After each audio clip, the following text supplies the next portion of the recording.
Assalamualaikum warahmatullahi wabarakatuh. Selamat siang sahabat IP Asia. Selamat datang di Facebook Live Series Living Abroad persembahan Ibro Profesional Asia. Selamat datang. Hari ini kita akan seru-seruan bareng nih. Kita akan ngobrol bareng sama siapa aja ya. Nah, tapi sebelum itu saya ingin menjelaskan terlebih dahulu mengenai apa sih Facebook Live Series Living Abroad. Jadi Facebook Live Series Living Abroad ini adalah rangkaian live series persembahan dari Ibu Profesional Asia yang dijalankan dalam rentang 1 bulan ini. Jadi kami mengadakan 8 tema menarik. Apa aja ya? Ada kesehatan, ada tentang long distance marriage, ada tentang situasi pandemi, ada juga wisata alias jalan-jalan. Hingga kemarin kita juga mendengarkan kisah daily life dari 5 member Ibu Profesional Asia yang sangat menginspirasi tentunya. Hari ini kita akan cerita tentang pendidikan nih. Nanti besok-besok masih ada lagi. Nanti akan ada tema berkaitan dengan bekerja di luar negeri dan juga kuliner. Khusus untuk hari ini kita akan ngupas bareng, kita akan ngulik bareng tentang pendidikan di Asia. Jadi tema kita hari ini adalah merajut mimpi belajar tanpa batas. Harapannya dari kami di Ibu Profesional Asia mengharapkan agar teman-teman bisa mendapatkan inspirasi dari diskusi kami hari ini, dari sharing kami hari ini. Karena kami ingin sekali memberikan informasi kepada sahabat IP Asia semua tentang gimana sih pendidikan di luar negeri itu, gimana sih pendidikan di Asia itu. Oke, tanpa berlama-lama lagi, kita langsung panggil aja yuk kelima narsum di Merajut Mimpi Belajar Tanpa Batas. Ada Mbak Lia, Mbak Aida, Mbak Ratri, Mbak Nabila, dan Mbak Rati. Assalamualaikum teman-teman. Hai, halo semuanya, cerah ceria banget hari ini. Hari ini akan ngupas 5 sudut berbeda dari setiap teman-teman yang ada di sini. Tapi sebelum itu, aku kayaknya pengen ngobrol sama Mbak Lia dulu deh yang ada di Singapura. Teman-teman yang lain tunggu sebentar ya, nanti kita akan lanjutkan ngobrolnya. Halo Mbak Lia. Halo, Assalamualaikum warahmatullahi wabarakatuh. Waalaikumsalam. Ya. Apa kabar Mbak Lia? Sehat? Alhamdulillah baik, sehat. Di sini alhamdulillah lagi cerah nih cuaca. Wah, alhamdulillah Mbak Lia ini sekarang domisili di Singapura ya Mbak? Iya. Oke, jadi sebelum kita mulai diskusi tentang pendidikan di Singapura, khususnya nih kali ini kita akan membahas tentang primary school di Singapura. Saya ingin membacakan profil Mbak Lia dulu ya, sebentar. Boleh. Jadi Mbak Amalia Yaniarti ini menghabiskan masa kecilnya di Surabaya dan kini berdomisili di Singapura. Hobinya masak, nonton drama Korea, sama nih Mbak, aku juga seneng banget nonton drama Korea dan juga jalan-jalan serta trekking. Nah sekarang Mbak Amalia atau Mbak Lia ini sudah memiliki 3 putra-putri berumur 21 tahun, 16 tahun, dan 9 tahun. Berarti hari ini kita akan membicarakan tentang yang pendidikan anak Mbak Lia yang umur 9 tahun ya, yang sekarang masih primary school ya? Betul. Terus gimana Mbak, boleh cerita sedikit dong kalau primary school di Singapura itu seperti apa sih? Primary school di Singapura ya, kebetulan anak saya ini kan dia udah ngikuti kakaknya aja gitu loh, jadi masuk ke primary school yang dulu kakaknya alumni gitu loh, jadi dekat di rumah kita pilih, dan kebetulan juga itu primary school yang paling. Bagaimana Mbak Lia? Kurang terdengar suaranya Mbak Lia. Halo Mbak Lia. Lama gitu loh, pas kita paling. Ya. Halo. Iya boleh, silakan dilanjutkan Mbak Lia. Kedengeran sudah. Tadi mungkin ini setting volumenya ya, maaf. Primary school anak saya ini termasuk yang paling awal gitu loh, dibentuk di daerah kawasan lingkungan saya gitu. Jadi ya kalau bagi yang para penduduk itu termasuk favorit awalnya. Tapi sekarang udah banyak ya yang belakangan SD primary school yang ini baru gitu. Di sekitar Jadi, tempat tinggal Mbak Lia ya? jadi sekarang juga pendidikan juga merata gitu. Ya. Oke. Terus sebenarnya kan Mbak Lia, kalau misalnya kita ngomongin tentang kurikulum Singapura tuh, saya tuh sebenarnya kadang tuh suka terpesona gitu. Karena kan kalau kayak berita-berita di luar sana tuh mengatakan kalau pendidikan di Singapura itu kan one of the best in the world gitu. Jadi kurikulumnya itu termasuk yang paling baik. Terus sekarang kan lagi banyak tuh orang sudah mulai mengerti yang namanya skor PISA, yang sering banget kemarin-kemarin juga dibicarakan kalau skor PISA di Indonesia cukup rendah, sedangkan skor PISA di Singapura menurutku sangat tinggi gitu. Sehingga kan berarti pendidikan di Singapura itu kan berkualitas ya Mbak. Menurut Mbak Lia sendiri gimana sih tingkat kualitas pendidikan yang ada di Singapura saat ini? Sebenarnya ini baru sistem pendidikannya itu kalau dari awalnya itu anak-anak itu dimasukkan ke kelas berdasarkan nilainya ya. Jadi kelas yang ranking bagus, gitu ya? Ya di ranking gitu. Satu misalnya nanti primary itu ya, mulai primary 3 sih kayaknya, primary 3, 1 gitu, itu yang paling bagus, sampai berikutnya yang nilainya di ranking ya. Terus yang sekarang itu untuk anak saya yang kecil itu sistemnya berubah lagi, mulai dari minatnya. Jadi mereka yang sekarang dites berdasarkan minatnya, bukan berdasarkan dari ranking lagi, karena banyak pada protes gitu loh, menambah. Jadi kalau ranking memperlihatkan nilai itu menambah stres anak-anak gitu. Ya, jadi pressure-nya cukup tinggi di anak-anak jadi. Oh, berarti wah udah semakin evolving ini berarti nih kurikulum di Singapura ya, pemerintahnya ngeh gitu, tahu gitu kalau ternyata dengan ranking itu justru membuat anak-anak pressure-nya tinggi, jadi stresnya jadi lebih tinggi ya Mbak Lia ya? Iya, jadi ada pilihannya itu ada language ya, linguistik itu, language itu mereka yang nilai bahasa Inggrisnya bagus, kemudian untuk yang science dan maths itu reasoning ya, kelas reasoning itu untuk mereka yang ada minat di bidang mathematics and science. Terus kemudian kelas estetik yang mereka di bidang arts, music, kesenian gitu ya? Ya, seni. Kemudian ada lagi sports. Nah, mereka yang biasanya lebih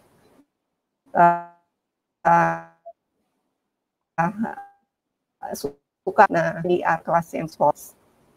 Oh gitu. Terus tapi itu mempengaruhi mata pelajaran yang mereka pelajari sehari-hari nggak Mbak Lia? Maksudnya jadinya kalau yang minatnya sains, apakah lebih banyak pelajaran sainsnya atau seperti apa? Ada homework-nya lebih banyak. Gitu. Ini mungkin mata pelajaran bobotnya sama, tapi ada ini PR-nya yang dibawa pulang ke sekolah itu lebih banyak gitu. Kayak anak saya, dia di reasoning class ya, dia banyak mendapat PR di sains dan matematik ya. Iya, betul. Kalau untuk kegiatan sehari-hari, siapa nama anaknya Mbak Lia? Yang paling Haikal. Sebenarnya dia ini ada di rumah tapi nggak mau ikut gitu tadi. Dia malu. Terus kalau untuk Haikal, ini Haikal ya? Ini Haikal. Hai Haikal. Kalau kegiatan sehari-hari Haikal di sekolah sendiri seperti apa Mbak? Masuknya jam berapa, pulangnya jam berapa, atau seperti apa kegiatan sehari-hari biasanya di sekolah? Biasa dari rumah dia pergi sekitar jam 7:04 gitu. 6:30 sudah mulai pelajaran di sekolah, dan nanti ada break 2 kali ya, ada recess dengan lunch time-nya. Recess-nya mungkin sekitar jam 10. Kemudian lunch time itu sekitar jam 11:30 itu snack aja. Nah, nanti jam 1.30 dia pulang. Sampai rumah ya. 1.30 pulang. Sampai rumah ya. Jadi perjalanan dari sekolah ke rumah ya mungkin memakan waktu sekitar 10 menit lah. Dekat sekali. Dekat sekali ya Mbak. Berarti bisa jalan kaki aja ya? Iya, sehari-hari jalan kaki, cuman menyeberang lampu merah aja. Dulu kan kalau, waktu primary kelas 1, kelas 2 saya antar ke sekolah. Kemudian sekarang dia kelas 3 udah saya lepas pergi sendiri aja. Kecuali kalau hujan aja mungkin ya sesekali dijemputlah hujan deras. Itu kan kalau kegiatan ketika sebelum pandemi dulu ya Mbak. Sedangkan kalau sekarang situasi sekolah ketika pandemi gimana? Apakah school from home seperti yang lainnya atau seperti apa Mbak? Oh iya, betul. Semenjak bulan Maret kemarin ya, itu anak-anak seperti ada kan kebetulan Maret itu ada break sekolah. Kemudian anak-anak ditanya, pergi kemana-mana nggak? Kalau ada yang pergi, nah itu diberikan ada karantina di rumah. Itu ya, di karantina dulu ya? Sebelum masuk sekolah berarti ya Mbak? Sebelum masuk sekolah 2 minggu. Atau ada namanya stay at home, itu kalau misalnya dia kedatangan tamu di rumahnya dari luar negeri gitu. Gitu. Dan juga ketika baru masuk juga semua sekolah membagikan hand sanitizer dan juga face shield untuk anak-anak primary school, dan mereka wajib memakai masker dan face shield itu. Berarti ini kalau saya lihat sebenarnya pemerintah Singapura cukup strict gitu ya, cukup cukup melindungi nih student-studentnya dari karena tadi saya lihat bahkan kalau misalnya ada tamu yang datang ke rumah dari luar negeri pun kita harus ada stay at home notice tadi ya Mbak Lia ya. Iya, betul. Ternyata cukup strict juga. Wah, ini mungkin bisa jadi masukan kali ya dan inspirasi buat teman-teman di Indonesia. Terima kasih Mbak Lia. Siang ini udah sharing sama saya tentang primary di Singapura. Nanti kita akan kulik-kulik dikit lagi deh di akhir acara. Makasih banyak Mbak Lia. Sekarang teman-teman sahabat IP Asia, kita jalan lagi yuk. Tapi kali ini dari Singapura kita akan sedikit lompat nih ke utara gitu ya, ke Kamboja. Kita akan ketemu dengan Mbak Aida. Assalamualaikum Mbak Aida. Waalaikumsalam warahmatullahi wabarakatuh. Apa kabarnya nih Mbak Aida? Sehat? Alhamdulillah sehat, baik. Kalau di Kamboja sekarang lagi jam berapa ya Mbak? Sekarang lagi jam 1.15 Mbak. Oh berarti sama-sama di Indonesia ya jamnya ya? Iya. Nggak beda jauh. Nggak beda jauh. Nah teman-teman, sebelum kita ngobrol bareng sama Mbak Aida, saya akan bacakan profil Mbak Aida terlebih dahulu ya. Jadi Mbak Aida atau Nurul Aida Hikmah lahir tahun 1995. Pendidikan S1 double degree di STMIK IKMI Cirebon dan NPIC Kamboja.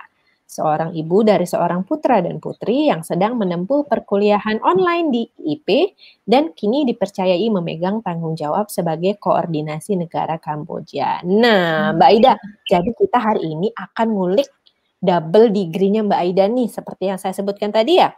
Jadi double degree-nya di STMIK IKMI Cirebon, lalu disambung di NPIC Kamboja. Mungkin Mbak Aida bisa cerita sedikit kali ya, double degree itu apa sih Mbak? Mungkin ada yang belum tahu. Double degree itu sama seperti student exchange, tapi berbeda. Kalau student exchange kan hanya mendapatkan satu gelar dalam sekali studi, tapi kalau double degree itu mendapatkan 2 gelar dalam satu studi. Dari 2 kampus. Ijazah gitu ya Mbak? Dapat 2 ijazah. Iya, 2 ijazah. Ya. Oke, jadi kayak sekali mendayung kayak 2 laut Lampaui. Iya. Betul. Gitu. Terus ada alasan khusus nggak Mbak kenapa ngambil double degree? Apa memang dari awal ketika masuk kampus di Indonesia memang sudah ditawarkan atau seperti apa Mbak? Dari kampus sebelumnya awal pendaftaran di kampus di IKMI di Cirebon tuh nggak ada pendaftaran beasiswa secara langsung.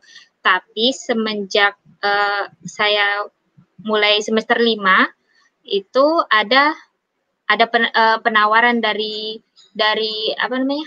Dari dosen. Dari kampus. Oh, dari dosen. Iya, dari Dosen di kampus. ya. Ya, karena sebelumnya saya juga sudah mendapatkan beasiswa di semester 3 itu. Nah, dikhususkan untuk mahasiswa yang sudah mendapatkan beasiswa. Ya, karena itu sudah terkonfirmasi sama kan waktu dapat beasiswa di semester 3 itu ada tanggung jawab untuk ini harus IPK-nya harus dipertahankan ya, harus dipertahankan atau ditingkatkan. Wah, seperti itu. Ini contoh-contoh mahasiswa teladan ini kayaknya nih. Harus dicontoh nih. Oke, terus Mbak. Masya Allah. Terus. Ya. Terus tapi sebelumnya sebelum dapat tawaran dari dosen itu, saya iseng-iseng pulang kuliah cek mading gitu. Langsung pas itu saya konfirmasi ke dosen yang pernah menawarkan saya beasiswa sebelumnya. Saya konfirmasi, oh boleh ikut nggak ya. Coba aja ya ikut tesnya semuanya. Kayak misalkan tes TOEFL gitu harus yang bagi yang belum tes TOEFL ikut tes TOEFL. Tapi kalau yang udah bisa dimasukkan ke dalam administrasinya gitu. Tapi ada skor minimal TOEFL-nya berapa gitu. Kalau kemarin waktu saya tuh skornya 300. Ini alhamdulillah iseng-iseng tes TOEFL ternyata lebih dari 300. Alhamdulillah bisa masuk gitu. Kalau itu kan berarti itu kan proses pendaftarannya ya Mbak ya, berarti tadi mengikuti prosedur dari kampus. Sedangkan kalau untuk proses keberangkatannya gimana nih Mbak rasanya waktu itu harus meninggalkan yang di Indonesia, terus berapa lama Mbak waktu itu ngambil double degree di Kambojanya? Berapa semester? Hitungan sih itu dua semester, hitungannya 1 tahun. Cuman karena kita kegigihan kita secara dari semua teman kita nih harus bisa cepat selesai biar bisa cepat jalan dari teman-teman. Akhirnya bisa terselesaikan selama 9 bulan saja. Wah, Masya Allah. Sisa bulannya kita jalan-jalan gitu. Oh gitu, jadi bisa jalan-jalan ya. Wah, ini bagus juga ini strateginya. Oke. Iya, jalan-jalan kita. Iya. Jadi pas habis studi kita bisa jalan-jalan. Ini loh paspornya dibilang kata temen, paspornya eman-eman nih. Cuman kepake setahun kali ya katanya. Udah kita pakai kita keluar negara lain seperti Vietnam, jalan-jalan gitu ke Thailand. Negara sebelah ya Mbak, biar dipakai. Iya. Iya. Oke. Terus kalau suasana, nama kampusnya tadi benar ya Mbak, NPIC Kamboja. Kalau suasana kampusnya gimana Mbak waktu itu? Suasana kampus. Kenapa Mbak? Gimana suasana kampusnya Mbak waktu selama di Kamboja? Suasana kampusnya sih menyenangkan ya. Banyak dapat teman dari negara lain juga, misalkan dari Korea, Prancis juga ada. Tapi kebetulan kebetulan di tahun saya tuh ada 2 negara, itu dari Prancis dan dari Indonesia gitu. Dan dari Indonesianya pun terbagi beberapa kampus, dari kampus di Bekasi, di Bandung, Cirebon, macam-macam. Oh, berarti yang dari Indonesia pun cukup ramai yang hari itu datang ya Mbak? Iya, alhamdulillah rame ya, jadi banyak temannya gitu. Kalau untuk kegiatan dan juga jadwal studi sepanjang perkuliahan gimana Mbak? Untuk jadwal studinya karena kita ada tanggung jawab dari 2 kampus ya, kampus di Indonesia harus berjalan, kampus di Kamboja juga harus berjalan, jadi kita harus sistemnya online dan offline gitu. Jadi sembari menjalankan kegiatan atau tugas-tugas dari kampus di NPIC-nya, kita juga ditanggungjawabkan, misalkan ini harus ngerjain hari ini harus selesai secara online gitu tuh. Terus diserahin nanti diatur sama kampusnya di Indonesia gitu. Terus Oke, seru banget sebenarnya cerita Mbak Ida. Mbak Ida nanti kita kupas-kupas lagi ya kisah tentang Mbak Ida di Kamboja. Terima kasih banyak Mbak Ida. Oke, sama-sama. Sama-sama. Oke, sahabat IPS ya, tadi kan kita udah dari Singapura, kita udah ke Kamboja. Sekarang kita mau ke salah satu negara yang aku suka banget sama durennya, udah pasti tahu dong, Thailand. Jadi kita akan ketemu sama Mbak Ratri. Halo, assalamualaikum Mbak Ratri. Warahmatullahi wabarakatuh. Sawadika, Mbak Dian. Sawadika, bener ya sawadika. Masya Allah. Yeah. Itu khas banget ya kalau dari Thailand kan. Oke, kita akan kita sudah ngobrolin Mbak Ratri. Tadi saya udah ngobrol sama Mbak Lia tentang primary school. Tadi juga saya udah cerita Mbak Aida tentang ketika dia S1 mengambil double degree. Nah, kali ini sama Mbak Ratri itu saya ingin banget nih ngulik tentang universitas, tapi khususnya jenjang S2 dan S3 di Thailand. Tapi sebelum itu saya bacain dulu ya profilnya Mbak Ratri, boleh ya? Boleh, silakan. Oke, Heni Ratri Etrining Tias berasal dari Jogja yang merupakan lulusan S2 ITP UGM. Kini berdomisili di, ini bener nggak Mbak ya? Kampeng Sen. Oke. Bener ya? Kampeng Sen gitu, iya sama. Kampeng Sen. Oke, Kampeng Sen, Thailand sejak Januari 2019 dalam rangka menemani suami yang sedang melanjutkan studi doktoral di Kasetsart University Kampeng Sen, Nakhon Pathom. Wah, bener ya? Kalau di Thailand sebelah mana Mbak? Selatan atau utara atau di sebelah mana ini? Masih di tengah sih, belum di tengah, bukan di selatan ya. Oke. Terus berarti ini kita hari ini akan ngulik tentang gimana nih S2 menjalani S3 suami ya Mbak ya, berarti ini? Iya nanti. Kalau bisa ikut. Nggak apa-apa, diwakili sama Mbak Ratri juga boleh ya. Boleh. Tapi kalau boleh tahu nih Mbak, alasan suami akhirnya memutuskan untuk melanjutkan kuliah di Thailand, kenapa? Karena kan kayaknya tuh unik banget gitu ya. Biasanya kan kalau orang tuh kan ke Singapura atau misal ke Eropa gitu. Eropa, iya. Gitu Jepang, ya. Iya benar. Itu juga banyak ditanyain. Kenapa sih kok Thailand gitu ya? Iya, apa memang ada alasan khususnya Mbak Ratri? Mungkin bisa sharing. Iya. Jadi kalau kenapa Thailand tuh yang pertama karena bidang suami saya pertanian ya Mbak Dian. Dan kita sama-sama tahu pertaniannya di Thailand kan termasuk yang produknya ada di mana-mana, iya, produknya ada di mana-mana gitu.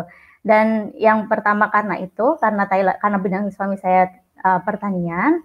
Yang kedua karena ya pasca panen. Suami saya mengambil bidang pertanian, tapi lebih spesifiknya ke pasca panen.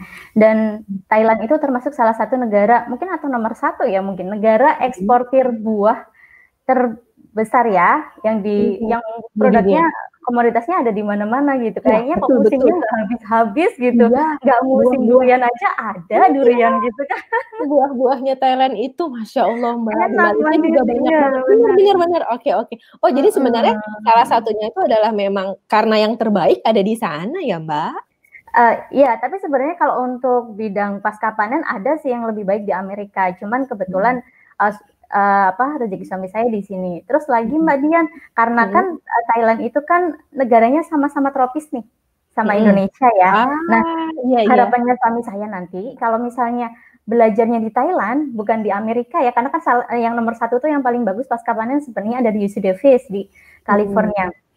Tapi harapannya suami saya kalau misalnya belajarnya di Thailand sama-sama negara tropis, komoditasnya juga sama, bisa diaplikasikan lebih mudah gitu. Indonesia yang sama-sama negara tropis gitu Mbak Dia.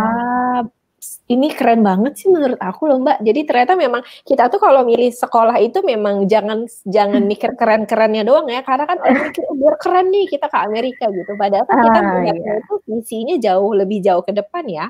Karena ternyata suami punya visi yang jauh lebih besar dari sekedar keren-kerenan gitu, bahwa memang sebenarnya kita belajar, nanti kita pulang bisa bawa sesuatu yang memang untuk negara kita gitu ya Mbak. Iya. Terus Mbak Ratri, kalau misalnya aku pengen tahu nih gimana ya suasana kampus di Kasset Start University, suasananya gimana sih? Kebetulan Kasset Start University ini kan ada banyak kampus ya Mbak Dian, jadi nggak cuma satu, ada 4 lebih tepatnya. Kami kebetulan ada di kampus Kampeng Sen ini, jauh dari Bangkok. Kampus utamanya ada di Bangkok, di Bangken, di kota Bangken. Cuman kami sekitar 2 jam lah, sekitar 80 km dari Bangkok. Jadi agak jauh dari perkotaan, pusat perkotaan. Kami agak-agak ke pinggiran gitu. Cuman di sini bagusnya karena di sini itu memang difokuskan untuk pertanian. Oh ya, Kasset Start itu sendiri dalam bahasa Thailand artinya pertanian, Mbak Dian. Jadi ibaratnya kayak Universitas Pertanian, kayak IPB gitu kalau ya? Betul, kalau di Indonesia kayak IPB gitu. Jadi di sini masih banyak sekali area luas, area hijau yang memang ditujukan untuk praktikum ataupun penelitian di bidang pertanian. Dan perairannya juga bagus, dekat dengan sumber air begitu. Jadi memang di sini masih hijau sekali dan masih banyak sekali tempat-tempat yang luas gitu untuk penelitian dan untuk praktikum gitu Mbak Dian. Berarti fasilitas sangat menunjang ya Mbak sebenarnya ya, jadi lebih memudahkan student-studentnya nih, memudahkan para pelajarnya untuk bisa fokus nih belajar. Wah ini suasana kampusnya Masya Allah seru banget. Oh kalau yang ini salah satunya karena dia fasilitas olahraga juga banyak, karena selain pertanian, karena ini universitas ya, jadi nggak cuma pertanian aja, jadi ada jurusan lain yang cukup populer adalah jurusan olahraga, dan fasilitas olahraga di kampus Kampeng Sen ini saya bilang sangat lengkap, bahkan dari olahraga yang tidak biasa kayak mungkin Mbak Dian tahu woodball ya, woodball itu juga itu kayak golf tapi dia pakainya kayu, bukan pakai stick golf gitu. Oh itu kayak yang di UK gitu bukan sih, kayak British Commonwealth-nya bukan ya? Aku sotoy banget. Adanya udah masuk Asian Games kok. Dia udah masuk Asian Games juga sih permainan itu, tapi memang banyak sekali fasilitas-fasilitas olahraga di sini cukup lengkap, karena salah satu yang populer juga selain pertanian adalah olahraga tadi. Ya, ini suasana kampusnya banyak asri sekali ya. Lalu kalau misalnya ini kan suami kan sekarang sedang menjalani S3 ya Mbak, berarti kan. Mungkin Mbak Ratri bisa sedikit sharing Mbak, gimana ya tipsnya itu untuk teman-teman, mungkin ada yang mau mencari S2 atau mencari sekolah untuk S3 tuh yang sesuai untuk mereka. Mungkin Mbak Ratri bisa kasih sedikit tips-tipsnya. Oke, kalau ini versi saya dan suami ya, mungkin agak idealis. Jadi kalau dari kami, sebenarnya yang pertama kali kalau teman-teman pengen kuliah di luar negeri itu yang paling pertama dilihat adalah bidang yang ingin digeluti itu sebenarnya apa. Kemudian setelah itu cari profesornya. Kalau kami kemarin cari profesornya dulu, bisa lewat publikasinya, bisa lewat kampusnya, tapi yang paling penting cari publikasinya dulu, cari profesornya dulu, kemudian dihubungi secara personal via email. Biasanya mereka terbuka. Nanti akan ada diskusi-diskusi di situ tentang bagaimana apa saja proyek-proyek ke depan dan sebagainya. Itu nanti akan mulai dari situ, nanti ada wawancara, dan setelah mendapatkan persetujuan dari profesor itu biasanya nanti akan diarahkan untuk mendapatkan LOE dari kampus. Nah dari situ baru biasanya silakan kalau misalnya mau mencari beasiswa dari dalam negeri, ataupun bisa juga dicek di kampusnya itu apakah dia sudah dia menyediakan beasiswa, menawarkan beasiswa. Iya betul, karena kadang ada kampus-kampus yang menawarkan beasiswa gitu. Oke, satu lagi nih Mbak, boleh ya? Aku mau nanya sedikit aja nih tentang karena kan yang berkuliah kan suami ya Mbak ya. Mbak Ratri berarti di rumah saja mungkin ya bersama anak-anak. Kalau boleh tahu nih Mbak, sedikit aja kalau boleh tahu, kenapa Mbak Ratri nggak ikut kuliah aja Mbak sekalian di situ? Saya kuliahnya di IP aja dulu Mbak. Oke. Memantaskan diri dulu ya Mbak. Maksudnya menggali ilmu sebanyak-banyaknya dulu di IP dulu ya Mbak. Iya betul. Jawabannya Sangat tak disangka-sangka, tak diduga-duga. Masya Allah banget. Terima kasih banyak Mbak Ratri. Sama-sama banyak udah sharing.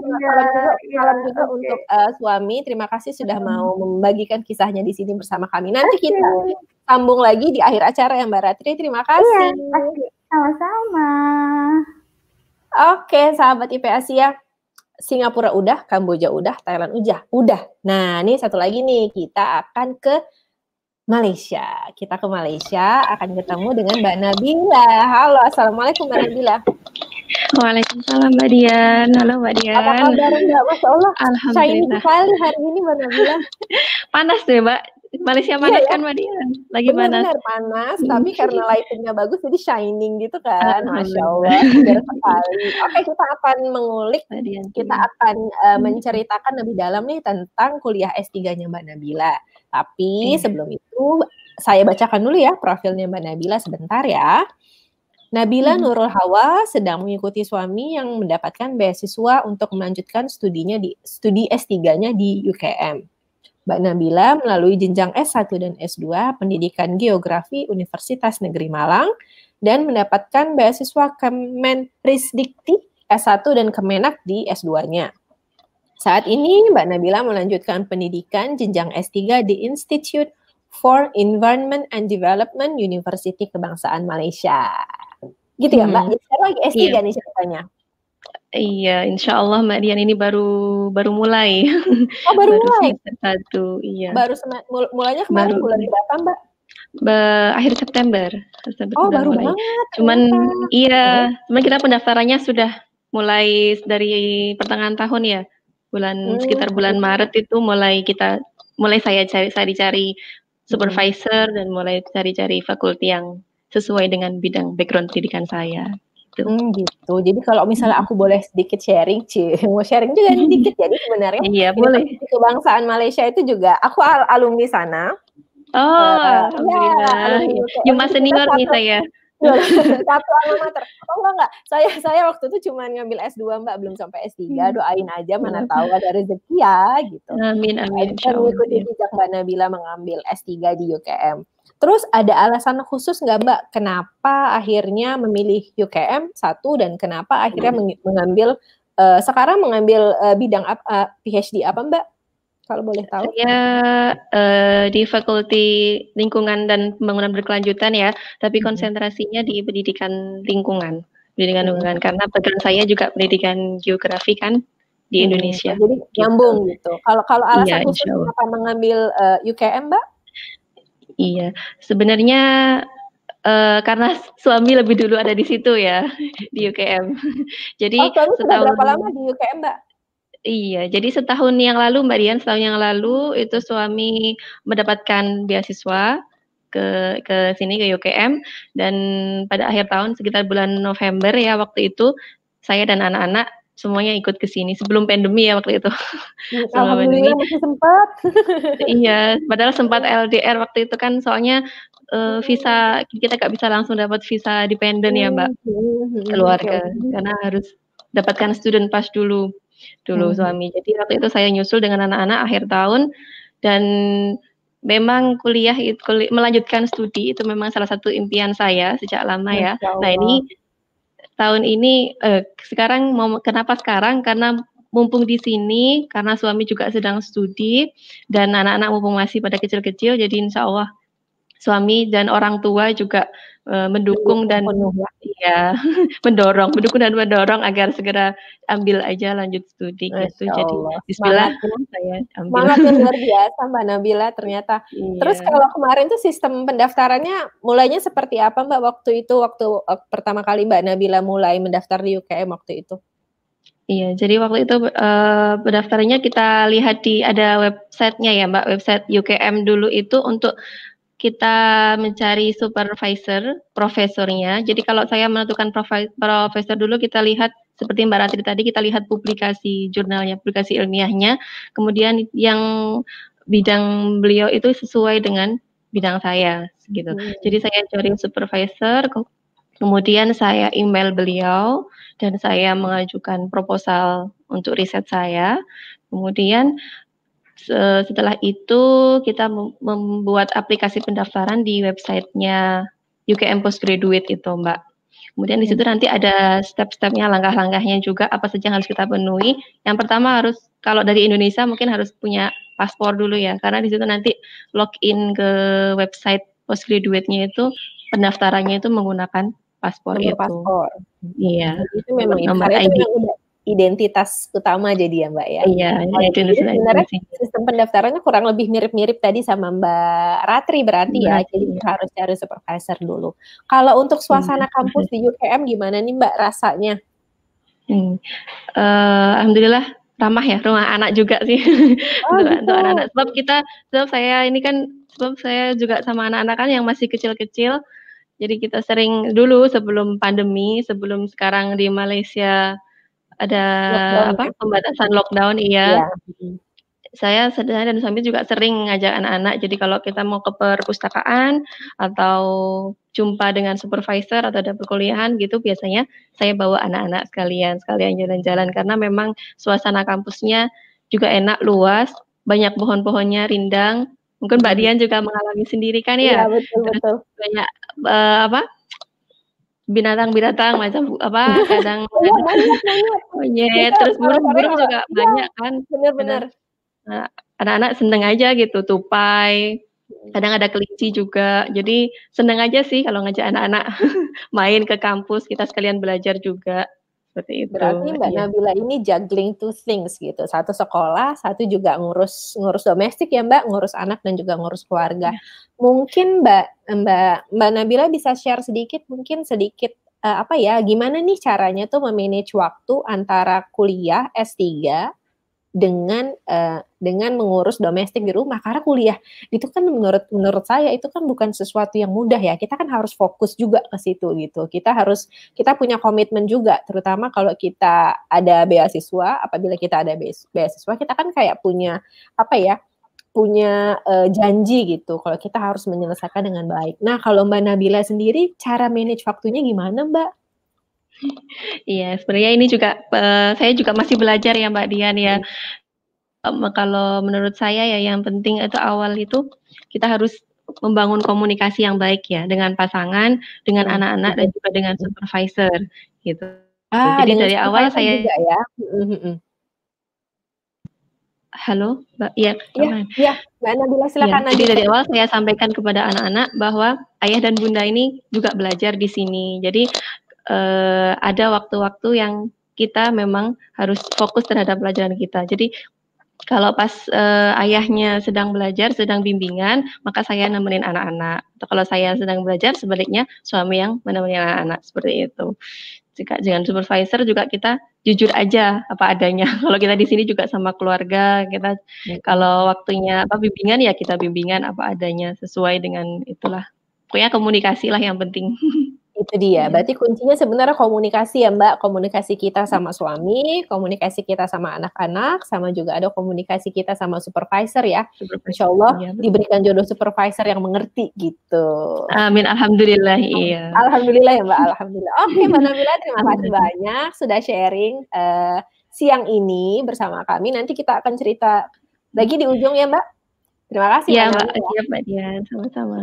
Oke, terima kasih Mbak Nabila yang di Malaysia. Sekarang kita akan terbang nih agak sedikit jauh nih ke atas gitu, jauh ke sebuah negara yang sebenarnya ini banyak banget sih teman-teman di Indonesia, mungkin sahabat IPASI yang tertarik, pengen banget melanjutkan sekolah ke negara ini. Kemana? Ke Jepang. Kita di Jepang bertemu Mbak Rati. Assalamualaikum Mbak Rati. Waalaikumsalam. Waalaikumsalam. Maaf ya Mbak, ini halo, namanya siapa? Nggak apa-apa. Namanya siapa? Umar. Namanya Umar. Halo Umar, assalamualaikum. Waalaikumsalam. Oke Mbak Rati, sebelum kita bincang-bincang sama Mbak Rati dan Umar siang ini, kita akan, maksudnya saya akan bacakan profil Mbak Rati dulu ya sebentar. Oke. Rati Kusumastuti lahir di Yogyakarta tahun 1991. Kini berdomisili di Sapporo, Hokkaido, Jepang. Seorang istri, ibu, dan mahasiswa di Graduate School of Life Science, Hokkaido University. Jadi tinggal di Hokkaido ya, Mbak Rati ya? Iya Mbak, ini lagi musim salju sekarang. Jadi udah turun salju? Udah nih 3 hari yang lalu nih. Udah Berapa mulai derajat, turun. Mbak? Kayaknya 1 derajat tadi terakhir lihat. Waduh, enaknya dingin-dingin empuk gitu. Aduh. Aduh ya. Tersiksa saya, Mbak. Oh iya, kayaknya ceritanya gitu ya. Kayaknya kalau orang di Indonesia tuh kalau udah dengar salju tuh enak banget nih kayaknya seru, tapi kalau udah dijalankan ternyata cukup menyiksa ya, Mbak. Menyiksa, Mbak. Ya, aduh, dingin sekali. Semangat, Mbak, semangat menjalani hari-hari selanjutnya. Tapi boleh dong saya bertanya sedikit, mungkin ada alasan khusus nggak Mbak Ratih memilih Hokkaido University, khususnya di Graduate School of Life Science? Kenapa sih memilih di sini untuk melanjutkan kuliah S3-nya Mbak Ratih? Yang pertama, alasan utamanya sebenarnya karena suami emang udah sekolah di sini dulu, sekolah S2 di sini. Kayak Mbak Nabila tadi. Iya, sama kayak Mbak Nabila. Jadi saya juga ikut. Dan yang kedua, jurnal yang lab saya sekarang ini tuh sempat saya referensi ketika saya nulis tesis dulu gitu. Dan kemudian ya bidangnya itu kebetulan baru dan menarik bagi saya, lanjutan dari S1, S2. Maka saya coba beranikan diri untuk apply di sini. Oh, berarti waktu Mbak Ratih menulis tesis S2 menggunakan referensi dari jurnal di kampus ini untuk jadi gimana ya kalau aku tuh membayangkannya itu kan berarti kita pas lagi nulis tesis S2, wah ini nih kayaknya seru banget nih yang nulis ini si profesor ini misalnya. Terus akhirnya Mbak Ratih memutuskan untuk menghubungi beliau, begitu maksudnya supaya bisa melanjutkan sekolah di universitas ini? Ya kebetulan waktu nulis tesis itu kan emang belum tahu bakal ke Hokkaido ya Mbak. Tapi setelah akhirnya suami keterima di Hokkaido ini, saya kan kebetulan juga memang berniat sekolah sampai S3, jadinya saya coba gitu. Dan kebetulan alhamdulillah responnya baik. Dan berlanjut sampai sekarang. Masya Allah. Berarti nih kalau boleh tahu nih Mbak sedikit, berarti ini beasiswa ya Mbak? Dari beasiswa kah sekarang ini? Nah, mungkin Mbak Ratih bisa, boleh nggak cerita sedikit nih tentang gimana ya cara mendapatkan beasiswa nih seperti Mbak Ratih? Mungkin sahabat IP Asia ada kepikiran nih pengen juga nih kayak Mbak Ratih. Kalau beasiswanya ini kebetulan saya pakai Max, membuka Gakusho yang U2U, jadi University to University. Itu pertama cari supervisor dulu, mencari sensei dulu, kemudian diskusi terkait ya akademik, kemudian menyusun proposal disertasi, dan kemudian kalau link beasiswanya itu didapatkan dari website kampus gitu Mbak, karena U2U kan. Nah kemudian sensei memberi rekomendasi, aplikasinya itu lewat sensei. Jadi semua dokumen itu saya kirimkan ke sensei yang mengaplikasikan. Oh, bukan ke kampusnya berarti Mbak, langsung ke ke senseinya, ke profnya. Iya, ke senseinya. Berarti kita harus pintar-pintar approach senseinya dong nih Mbak berarti ya. Ada tips dan trik khusus nggak mungkin? Gimana ya? Maksudnya kan karena kan untuk kita approach satu orang itu kan kayaknya nggak mudah ya Mbak. Kita kan ujuk-ujuk datang terus kayak halo nama saya ini dan sebagainya. Itu mungkin ada apa ya Mbak? Caranya gitu kalau mau mendekati nih, mau PDKT sama profesor-profesor di Jepang itu seperti apa? Kalau saya dulu ya Mbak, jadi pertama beranikan dirilah, kita pede aja gitu. Saya cerita kalau memang sejak S1, S2 saya riset tentang cancer. Dan karena lab beliau ini ya tentang cancer dan ilmunya baru untuk saya, dan saya sangat tertarik untuk belajar di situ, maka saya ya ungkapkan gitu bahwa saya sudah punya skill ini, dan saya ingin menambah skill saya, ingin menambah pengetahuan saya. Maka yaitu saya coba approach senseinya, dan alhamdulillah responnya baik, meskipun balasnya agak lama sih waktu awal itu. Berarti kuncinya itu pede ya Mbak. Iya, kita Mbak, pede aja sama apa yang kita punya berarti ya. Kira itu kita menjual apa yang kita punya tuh sama si profesor itu, berarti kita meluahkan gitu ya Mbak. Saya bisa ini, saya bisa ini gitu ya Mbak Ratih ternyata. Berarti ini jangan gengsi, jangan malu gitu ya. Jangan malu. Kan jujur juga itu. Iya kan, kita kan nggak bohong ya, benar. Kita kan memberitahu apa yang kenyataan yang ada gitu. Oke, Iya. seru banget tuh. Sebenarnya tipsnya mungkin bisa teman-teman catat ya. Maksudnya kita harus pede pokoknya, jadi orang Indonesia harus pede karena kita punya kemampuan, kita punya kapabilitas untuk itu. Terus Mbak, kalau misalnya mau ngintip-ngintip nih, kalau di Hokkaido University itu suasana kampusnya gimana tuh? Kalau ya, alhamdulillah ya di Hokkaido ini tuh saya merasakan benar-benar 4 musim.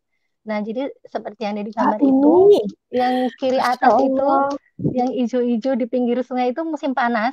Jadi kalau musim panas itu memang banyak sekali orang yang nongkrong di situ ya, karena hawanya sejuk gitu, silir. Kemudian kalau yang kuning itu ketika musim gugur. Jadi setelah musim panas, musim gugur itu di sini namanya itu Ginkgo Avenue. Jadi itu pohon ginkgo, itu kuning semua. Jadi ibaratnya kalau kita masuk situ tuh suasananya kuning semua gitu Mbak. Bagus sekali. Masya Allah. Terus Mbak lanjut Mbak, yang bawah itu yang bawah, yang putih itu jelas itu musim ya salju sekarang ini. Itu foto saya ambil sekitar bulan Januari kalau nggak Februari ya, itu pas puncaknya. Jadi itu salju bisa setinggi 3 meter katanya gitu kalau lebaynya. Oh gitu. Kanan kiri salju. Iya, dan yang setelah musim salju itu ada pohon sakura. Nah, kalau di Hokkaido ini sakuranya memang kurang cantik sih, tidak secantik daerah yang lebih hangat gitu. Kalau yang segini aja secantik ini gimana kalau yang iya, yang daerah ya? Tokyo, Kanto tuh jauh lebih cantik lagi. Oh gitu, oke. Gitu, ya. Ini kan suasana kampus nih Mbak, atau suasana di area di Hokkaido ya. Kalau misalnya kegiatan kampus itu seperti apa Mbak? Hari-hari daily life-nya Mbak Ratih kalau ke kampus itu seperti apa? Dari jam berapa? Bagaimana? Nah, alhamdulillah sekali saya dapat lab yang sangat support terhadap status saya sebagai ibu gitu ya. Jadi kalau di Jepang ini sebagian besar untuk lab-lab yang life science itu ada moto pantang pulang sebelum sensei pulang gitu. Dan datang sebelum sensei datang. Ah gitu. Iya, jadi Bentar Mbak. Ini senseinya pulangnya jam berapa nih biasanya? Nah, kalau di tempat lain itu kebetulan saya kasih contoh suami saya ya, itu senseinya sudah ada di lab sejak jam 9 pagi dan beliau baru pulang itu jam 11 malam gitu. Waduh. Nah, jadi ya berarti 12 jam lebih ya, Mbak? Iya, tapi kalau di lab saya alhamdulillah tidak ada waktu khusus. Jadi saya biasa datang jam 9, pulang jam 5 gitu. Sekalian jemput anak. Iya. Ah, gitu. Jadi sebenarnya alhamdulillah ya, Mbak, dapat lab yang sangat memahami peran Mbak Ratih di rumah juga, tapi juga support untuk terus bisa mengenyam pendidikan di Jepang. Oke, Mbak Ratih, terima kasih banyak sudah sharing hari ini. Tapi jangan kemana-mana dulu, Mbak. Stop dulu, jangan kemana-mana. Kita panggil dulu teman-teman yang lain untuk bergabung sama-sama kita di sini. Oke, ada Mbak Ratih. Oke Mbak Ratri, oke halo Mbak Ratri, nanti juga akan ada Mbak Lia dari Singapura. Halo Mbak Lia, balik lagi kita. Lalu nanti akan ada juga Mbak Aida dari Kamboja dan juga Mbak Bila dari Malaysia, Mbak Nabila. Oke teman-teman, kita tadi kan sudah bincang-bincang nih. Tadi saya udah berbincang-bincang sama Mbak Lia di Singapura tentang primary school, tentang SD. S1-nya saya juga bercerita dengan Mbak Aida di Kamboja tentang double degree di sana. S2, S3 juga sudah kupas-kupas nih tadi dengan Mbak Ratri, Mbak Nabila, dan juga Mbak Ratih. Oke, sekarang kita buka sesi tanya jawab dulu kali ya, teman-teman. Kita lihat dulu ada pertanyaan nggak sekarang dari sahabat IP Asia yang sedang menonton. Oke, sudah ada satu pertanyaan ya dari Mbak Imro'ah Solihah. Halo, Assalamualaikum Mbak Imro'ah. Waalaikumsalam. Waalaikumsalam, Masya Allah, pintar sekali. Itu siapa yang menjawab? Umar ya? Iya. Oke. Mau tanya untuk Mbak Lia di Singapura. Itu Mbak Lia, itu anaknya Mbak Lia ya? Boleh dong diajak masuk sini sayang, halo. Tuh, ada yang mau nanya nih buat Waalaikumsalam. Mbak Lia, ada yang mau nanya, untuk primary school di Singapura itu memprovide kegiatan after school sekolah nggak? Kayak ekstrakurikuler? Atau ada vendor lain di luar sekolah? Dan kalau boleh tahu, Haikal ikut ekskul apa nih Haikal? Oh, kalau ekskul itu namanya CCA ya, Co-Curricular Activity. Itu termasuk program sekolah. Nah, kalau misalnya kegiatan after school itu biasanya penitipan anak, itu ada namanya childcare. Nah, di dalam sekolah itu ada childcare-nya juga, biasanya buat yang orang tuanya bekerja kan ya. Itu childcare di situ tuh gimana ya istilahnya, jadi kayak udah inden gitu loh, mesti daftar duluan gitu, favorit kan ya, gitu. Selalu penuh lah. Nah, kemudian di situ anak-anak udah diurus lah, jadi pulang sekolah mereka homework-nya, terus istirahat siangnya, dan makan siangnya, dan ya orang tua tinggal ini aja lah, menjemput nanti selepas mereka pulang kantor. Nah, itu pun ada di beberapa tempat ya, namanya childcare service itu. Yang di tempat sekolah, di lingkungan sekolah itulah yang paling favorit gitu. Kalau yang agak jauh dari lingkungan sekolah, mungkin harganya ya lebih berbeda, lebih berbeda, dan ini ada antar jemputnya juga gitu kan. Ada biaya tambahan lagi dong. Iya, betul. Ya saya juga nggak paham juga lah yang masalah itu, karena saya kan anak-anak saya urus sendiri ya. Jadi kalau Haikal tidak ikut ekskul di sekolah atau gimana Mbak Lia? Oh, itu childcare service namanya. Oh gitu. Iya, kalau tidak wajib tapi ya. Kalau ini saya bicara yang childcare service. Nah, itu semacam ada vendor khusus kan. Kalau yang ekskul itu co-curricular activity, CCA disingkat. Nah, itu di sekolah memang wajib untuk anak primary 3 ya. Primary 3 udah mengikutinya. Ya, mengikutinya. Nah, tapi dalam masa COVID ini, pandemi, biasanya kan mereka ada setelah waktu sekolah, ada waktu untuk latihan buat CCA. Nah, ini karena COVID, jadi CCA pun dibuat virtual gitu. Jadi dibuat ada ininya, pekerjaan tulisan gitu loh, maksudnya exercise-nya pakai video, pakai gambar dan macam-macam lah. Banyak ya Mbak berarti. Oke, sip Mbak Lia. Terima kasih. Haikal ikut badminton kebetulan. Seru sekali. Badminton Haikal. Bagus tuh, seru banget soalnya badminton kan. Terima kasih Mbak Lia untuk penjelasannya. Oke, kita ke pertanyaan selanjutnya nih dari Mbak Asmaul Husna. Halo, Assalamualaikum Mbak Asmaul Husna. Untuk para narsum yang sedang bersekolah nih, berarti untuk Mbak Nabila dan juga Mbak Ratih, dan juga Mbak Ratri kalau mau menambahkan juga boleh. Apakah pernah mengalami patah semangat di tengah jalan?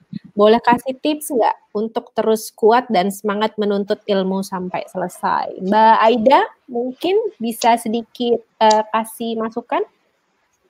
Mbak Aida, bisa mendengar suara saya?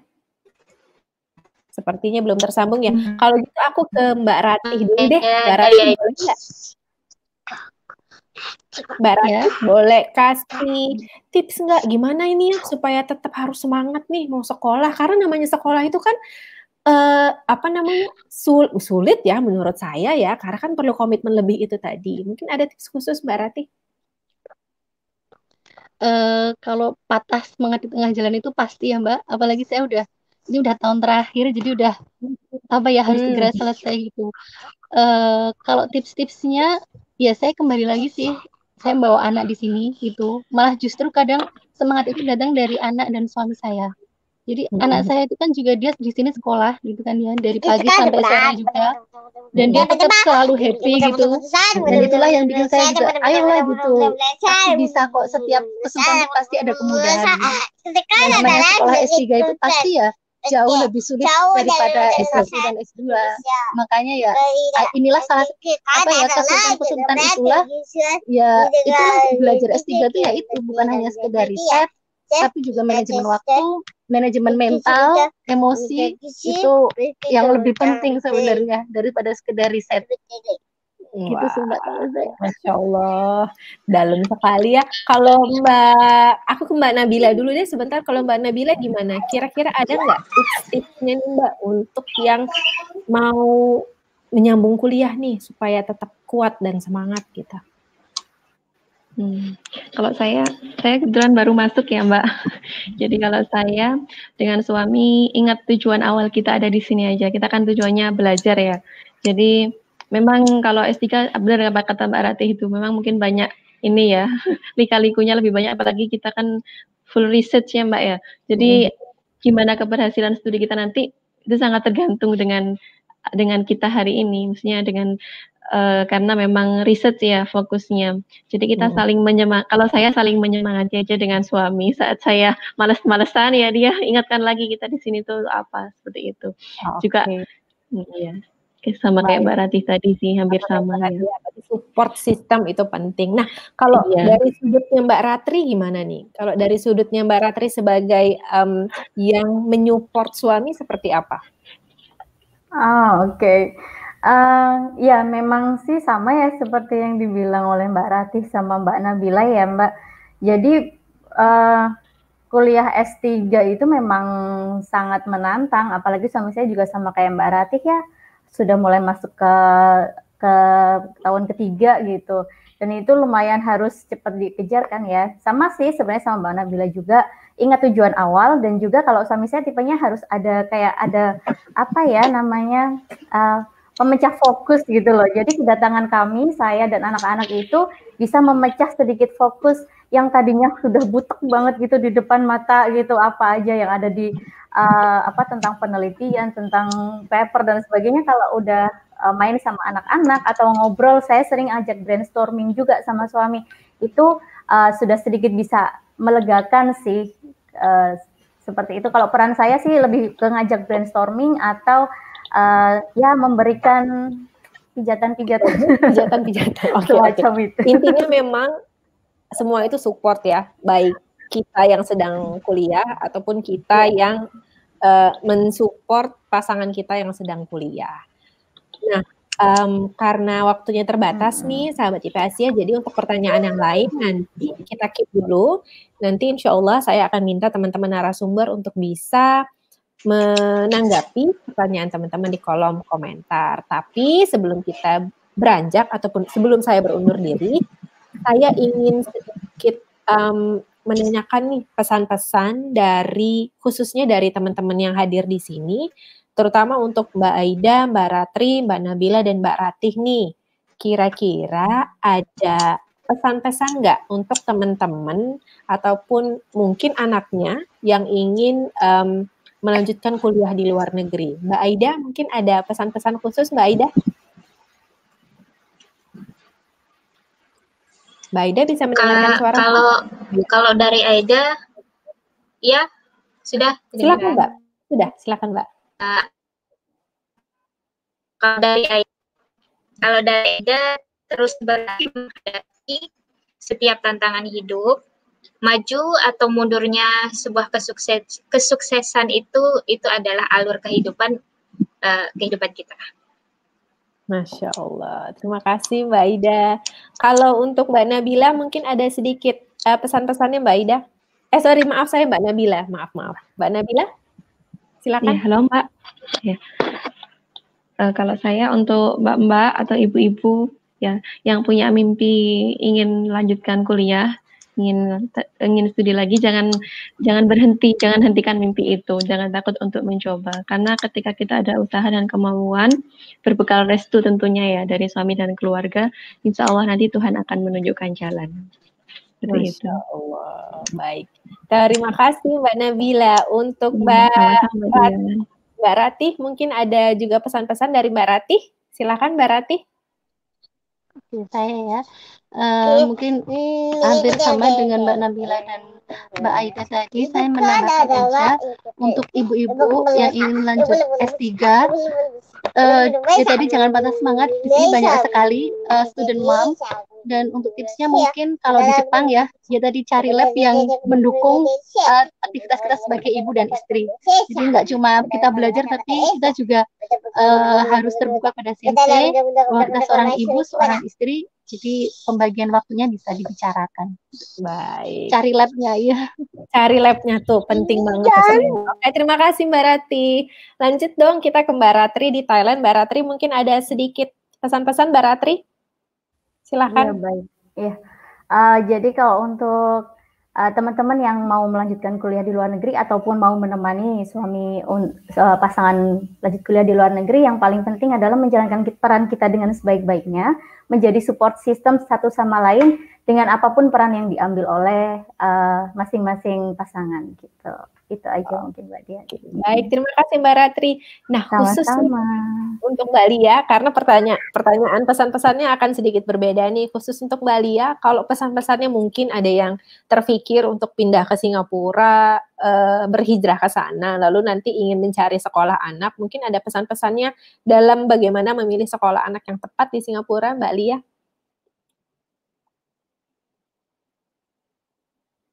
Mbak Lia belum terdengar suaranya, Mbak Lia? Maaf. Ya. Kalau misalnya dari Indonesia masih primary school, sudah primary school, bisa disiapkan untuk bahasa Inggrisnya ya, bisa agar lebih lancar gitu loh. Jadi soalnya nanti dites, kalau misalnya bahasa Inggrisnya ternyata tidak lulus, nanti bisa turun tingkatannya. Kemudian apalagi ya, saya pikir itu aja sih. Kalau misalnya sebelum mereka primary di sini masuk ke kindergarten sih nggak ada masalah gitu. Jadi mengikuti sistem pendidikan di Singapura. Gitu, baik. Terima kasih Mbak Lia untuk pesan-pesannya. Jadi mungkin teman-teman bisa catat semua ya pesan-pesan dari kelima narasumber hari ini. Masya Allah, Alhamdulillah, Tabarakallah. Terima kasih banyak teman-teman narasumber yang sudah berbagi kisahnya hari ini. Jadi tuh kalau misalnya saya boleh lihat dari apa yang kita bincangkan hari ini, sebenarnya pendidikan itu memang suatu hal yang sangat penting ya. Jadi baik kita seorang ibu yang mungkin sudah punya keluarga, sudah punya anak, tapi memang passionnya masih ingin mengejar pendidikan tuh kenapa enggak? Kita bisa melaluinya, kita bisa menjalaninya gitu. Terima kasih banyak teman-teman Narsum sudah hadir pada siang hari ini ya, pada siang hari ini. Terima kasih banyak sudah bisa sharing di live series Living Abroad di episode pendidikan, di episode Merajut Mimpi Belajar Tanpa Batas. Jangan lupa kita akan ada event selanjutnya di live series Living Abroad, berkarir di luar negeri, nanti 16 November 2020 jam 14 siang. Jadi nanti kita akan ngobrol-ngobrol nih tentang teman-teman yang berkarir di luar negeri. Jadi hari ini pendidikan, pas banget ya, hari ini kita ngobrolin pendidikan, minggu depan kita akan ngobrolin tentang bekerja di luar negeri. Sekali lagi terima kasih, saya juga mengucapkan terima kasih untuk seluruh tim yang ada. Sebelum saya menutup, izinkan saya untuk menginspirasi teman-teman dengan sebuah quote yang sangat menarik menurut saya. Jadi quote ini disampaikan oleh salah seorang wanita yang sangat terkenal di dunia tentunya, yang sangat concern dengan pendidikan, khususnya untuk pendidikan wanita, yaitu Michelle Obama. Empower yourselves with a good education. Then get out there and use that education to build a country worthy of your boundless promise. Semoga mimpi teman-teman yang sedang belajar, yang nanti akan kembali ke Indonesia, bisa membangun Indonesia menjadi lebih baik lagi. Terima kasih teman-teman sudah hadir. Terima kasih sahabat IPAC yang sudah menonton. Assalamualaikum dan selamat siang. Waalaikumsalam.